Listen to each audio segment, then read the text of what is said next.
For cops, the bond shared with fellow officers can be their closest relationships. They trust each other with their lives. But on the night of January 20th, 1995, a few police officers in Tucson, Arizona, realized just how far those feelings can go.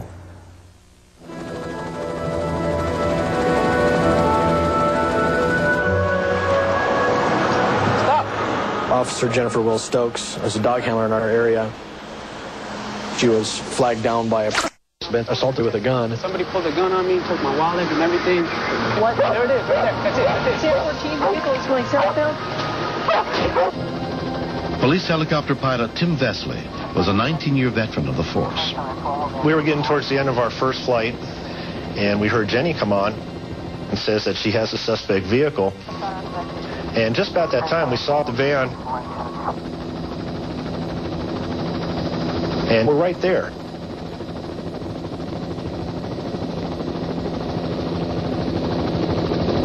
Once we get on a car, we own him. He's ours. Guy's really cranking. He's not stopping.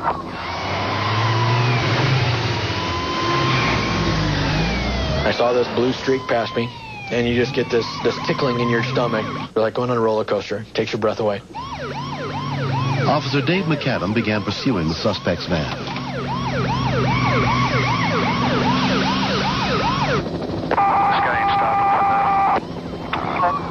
The guy had no intentions of ever stopping. He didn't give a darn whether people were walking across the street in front of him or not. Total disregard for everybody else in the entire world.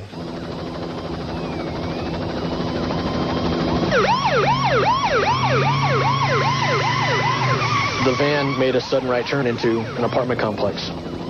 We knew that there was a fence to the rear of the complex, so there's nowhere to go. This is where it's going to end.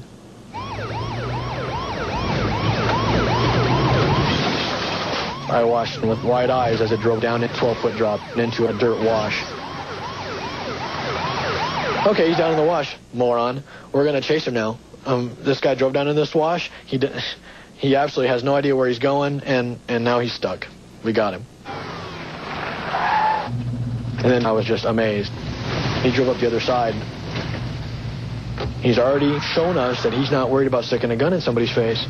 And now we're thinking to ourselves, wow, if this guy would do this to get away from us, what else is he capable of doing?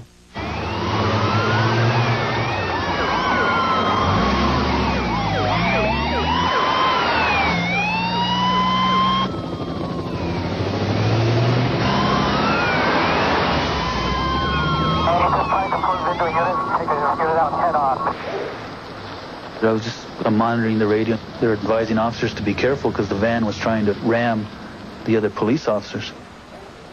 And I see all these emergency lights. Officer Armando Gallego was on routine patrol in the area. And before I knew it, here comes the van. And he just blew right by me. Just going about 60 miles an hour. Suspect is now on. I was praying another car wasn't going to come get T-boned.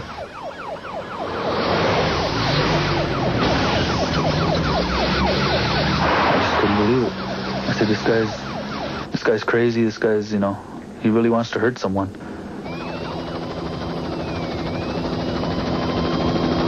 We could tell that he trashed his van. And I hate to say, well, this is the end of the line because he's proven me wrong twice so far. He had slowed way down, so I kind of backed off too. I didn't know what he was going to do.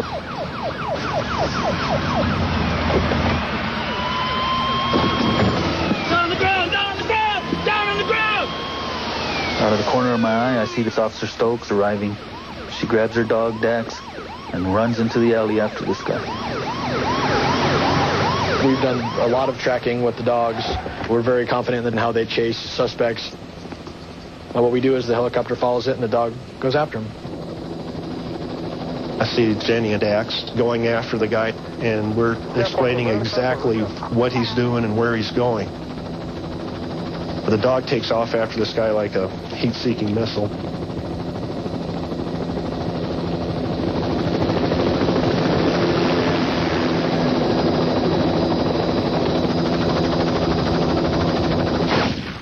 I stopped dead in my tracks.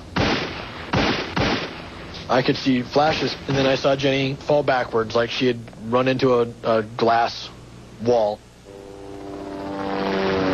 We're looking, and we're calling on the radio, and we couldn't find Jenny.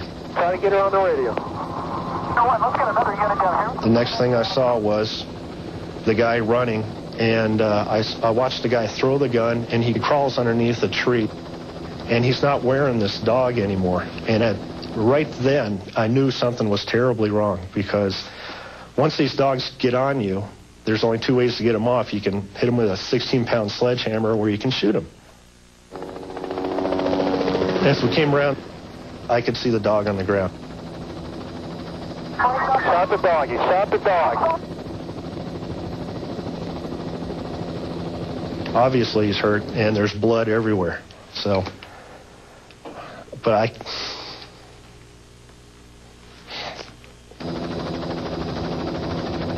So the guy's underneath the tree. He's not a big concern.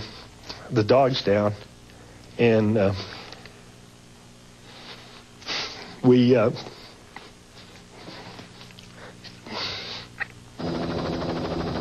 can't find Jenny.